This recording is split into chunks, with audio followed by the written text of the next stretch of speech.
යම් පුද්ගලෙකු අවසන් හුස්ම හෙළන මොහොතේ ඔහු ලබන මරණාසන්න අත්දැකීම් තුළ බොහෝ විට තමන් අදහන ආගමනුව දෙයක් දකින්න ඉඩ කඩ තිබෙනවා. මේ ගැන පර්යේෂණ පවත්වපු පර්යේෂකයන් කණ්ඩායමකට ඒ ගැන යම් තොරතුරු ප්‍රමාණයක් අනාවරණය කරගන්න හැකියාව ලැබී තිබුණා. ඔවුන් මේ වෙනුවෙන් තෝරාගෙන තිබුණේ කතෝලික ආගම අදහන පුද්ගලයන්.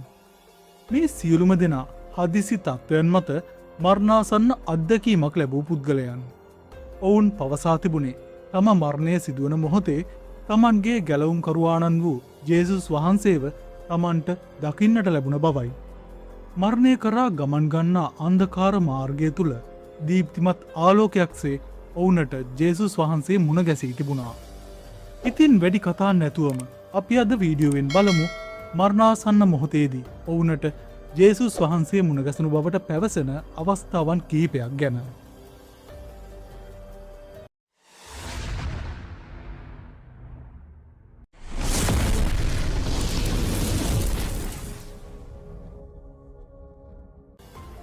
ගැරී නම් මේ පුද්ගලයා මුහුණදුන් බිහිසුණු මෝටර් රථ අනතුරකින් ඔහුව තාවකාලිකව මරණයට පත්වී තිබුණා. අනතුරත් සමග සිරුරෙන් ඉවත් වූ මනෝකාය දැක තිබුණේ ක්‍රමයෙන් ඔහුගේ හෘද ස්පන්දනය නතර වන බවයි. තමාගේ භෞතික ශරීරයෙන් ගැරී වෙන්න සිටින බව ඔහුට අවබෝධ වුණා. මොහොතකට පසු ඔහු දකින්නේ තමන්ගේ ආදරණීයයන් සිය සිරුර වටා එක්රැස්වන ආකාරය. ඒ සමගම ගැරී දකින්නේ මුහුදක් මැද දීප්තිමත් ආලෝකයක් සමග සිටින යම් පුද්ගලයෙක්. ඒ සිටින්නේ ජේසුස් වහන්සේ බවට ගැරී විසින් හඳුනා ගන්නවා. එහිදී ජේසුස් වහන්සේ ගැරීගෙන් විමසා ඇත්තේ මෙහි නතර වී සදාකාලික සාමය හා සතුට අත්විඳින්න ඔබ කැමැතිද? නැත්නම් ඔබට නැවතත් යාමට අවශ්‍යද යන්නයි. තමාගේ ජීවිතය අසම්පූර්ණ බැවින් ඔහුට නැවතත් යාමට අවශ්‍ය බව ගැරී තමන් ඉදිරියේ සිටින ජේසුස් වහන්සේට පවසා තිබෙනවා. ඒත් සමගම ඔහු ඉතා වේගෙන් සිය අප්‍රාණික භෞතික ශරීරය වෙත ඇදී ගොස් තිබෙනවා. ඒ මොහොතේ ගැරීගේ මතකයට නැගී ඇත්තේ තමා කුඩා දරුවෙකු සිටින අවදියේ මතකයන්. රෝහලට ගෙනවිත් තිබුණ ගැරීගේ සිරුර නැවතත් පණ ලබන්නේ වෛද්‍යවරුන් මවිතයට පත් කරමින්. පසුව ගැරි වෛද්‍යවරුන්ට පවසා තිබුණේ තමන්ට ලැබුණේ තාවකාලික මරණයක් පමණක් බවයි. අනුතර සිදූ වහාම තමාගේ මනෝකාය භෞතික ශරීරයෙන් වෙන්ව ගිය බව ඔහු පවසා තිබුණා. බ්‍රෙන්ට් කියන්නෙත් එවැනිම හදිසි තත්ත්වයකින් මරණාසන්න අත්දැකීමක් ලැබූ නවහැවිරිදි දරුවෙක්. නමුත් බ්‍රෙන්ට් ලැබූ අත්දැකීම ඔහු ලොවට හෙළි කරන්නේ වසර කීපයක් ගත වූ පසුවයි. බ්‍රෙන්ට් ලැබූ මරණාසන්න අත්දැකීම තුළ ඔහු බෙහිවින්ම ආදරය කළ සිය මියගිය සීයාව ඔහුට මුණ ගැසී තිබුණා. ඉන් පසු දීප්තිමත් ආලෝකයක් තිබූ ස්ථානයක සිටි ජේසුස් වහන්සේව ඔහු විසින් දැක තිබුණා. ඔහු වහාම එතනට ළඟා වී තිබුණා. කුරුසේ තබා ඇන ගැසූ ජේසුස් වහන්සේගේ පාදවල සහ මැණික්කටුව ආශ්‍රිත තුවාල පවා ඔහු විසින් දැක තිබුණා. ඒ සමගම සුදු පැහැ දීප්තිමත් ආලෝකයක් ලෙස ජේසුස් වහන්සේ ඔහු වෙතට පැමිණ තිබෙනවා. ඒ මොහොතේ ඔහුට වචනයෙන් පැහැදිලි කළ නොහැකි තරම් ප්‍රේමණීය ප්‍රීතියක් සහ සාමය වැනි හැඟීමක් දැනී තිබුණා. ඔහු පවසා තිබුණේ ජේසුස් වහන්සේගේ සළුවේ සුදු පැහැය පෘථුවියේ ඔහු දැක තිබූ සුදු පැහැයට වඩා ඉතාමත් අලංකාර බවයි. ඒ වගේම ජේසුස් වහන්සේගේ නිල් පැහැති ඇස් ලෝමමෙන් සිනිඳු හිසකෙස් දැක ඔහු මවිතයට පත් වී තිබුණා. ඒත් සමගම ජේසුස් වහන්සේ අත දිගු කර කුඩා බ්‍රෙන්ට් නැවතත් එවා තිබුණා. සාර්ථක වූ ශල්‍ය කර්මයකින් බ්‍රෙන්ට් නැවතත් ජීවිතය ලබා තිබුණා. ආචාර්ය ජෝර්ජ් මුලින්ම මිය යන්නේ 1976 වසරේදී. ඒ මෝටර් රථ අනතුරකින්. ඔහු දීර්ඝ මරණාසන්න අත්දැකීමක් ලබා නැවතත් පැමිණියේ ඔහු මියගිය බවට නිල වශයෙන් ප්‍රකාශ කර දින 3කට පසුවයි. ජෝර්ජ්ගේ මරණයෙන් පසු ඔහුගේ සිරුර මෘත ශරීරාගාරයේ තබා තිබුණේ අධිකරණ වෛද්‍යවරයෙකු පැමිණ මරණ පරීක්ෂණයක් සිදු කිරීමටයි. ඔහු පැමිණෙන තෙක් ජෝර්ජ්ගේ සිරුර මෘත ශරීරාගාරයේ අධිශීතකරණයක තබා තිබුණා. ඒ මොහොත වන විට ජෝර්ජ්ගේ මනෝකාය අඳුරු මාවතක් දිගේ ගමන් කරමින් තිබුණා. ඔහු දැන සිටියා තමන් පැහැදිලිවම දැන් මිය ගොස් සිටින බව. එය ඔහුට දරාගත නොහැකි තරම් දුකක් ගෙන දී තිබුණා. තරමක් සංසුන් වූ පසු ඔහු දකින්නේ අකුණක් මෙන් දීප්තිමත් සුදු ආලෝකයක් සමග ජේසුස් වහන්සේගේ රුව. තමා අමුතුම ලෝකයක පාවෙන බවක් ඔහු දකිනවා. ඒ අතරතුර ඔහු තමාගේ ජීවිතේ පූර්ණ සමාලෝචනයක් දකිනවා. ජීවිතයේ වටිනා මතකයන් දකින ඔහු අනතුරට පත්වන මොහොත පවා නැවතත් දකිනවා. ඉන්පසු ඔහු දකින්නේ යකඩ මේසයක් මත තැබූ ඔහුගේ සිරුර කපන්න සූදානම් වන අධිකරණ වෛද්‍යවරයා. වෛද්‍යවරයාගේ සැත්කම් පිහියගෙන උදරය කපා දමන්න සූදානම් වෙනවා සමගම ජෝර්ජ්ගේ මනෝකායට දැඩි වේදනාවක් දැනි වේගෙන් සිරුරට ඇදී ගොස් තිබුණා.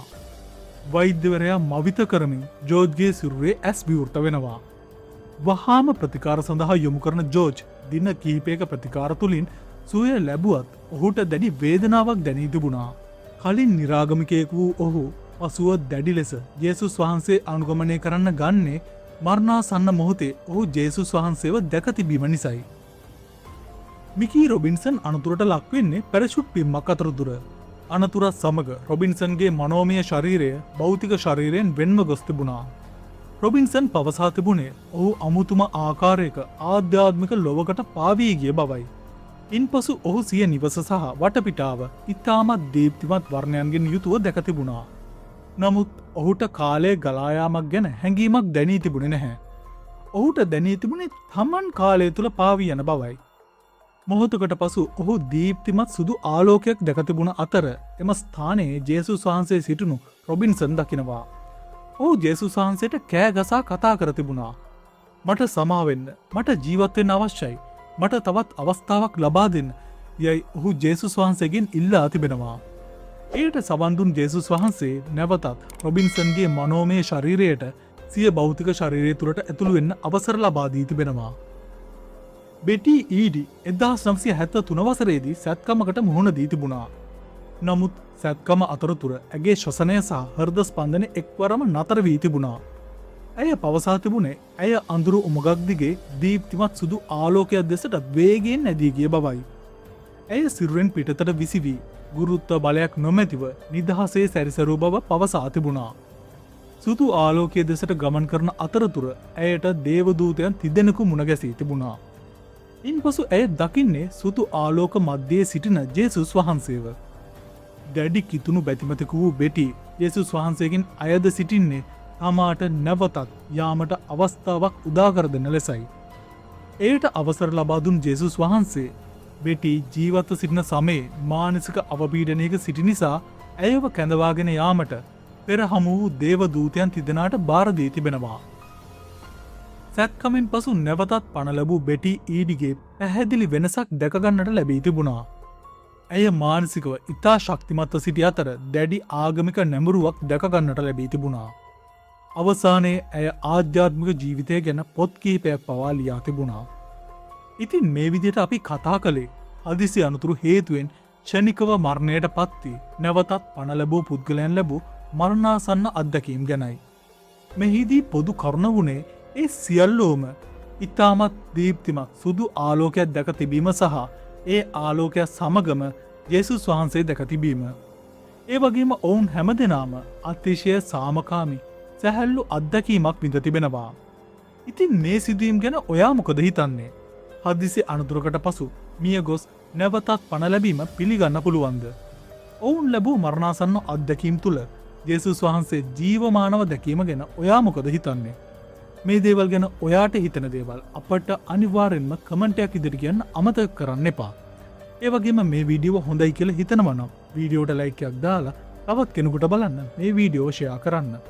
ඔයා තවමත් අපව සබ්ස්ක්‍රයිබ් කරව නැති කෙනෙක් නම් දැන්ම අපව සබ්ස්ක්‍රයිබ් කරලා නොටිෆිකේෂන් බෙල් අයිකන්නයත් ඕල් විදිහට තියාගන්න. තවත් මේ වගේ අපූරු සහ වටිනා වීඩියෝවකින් නැවතත් හමු වෙනතුරු ඔබට සුබ දවසක්.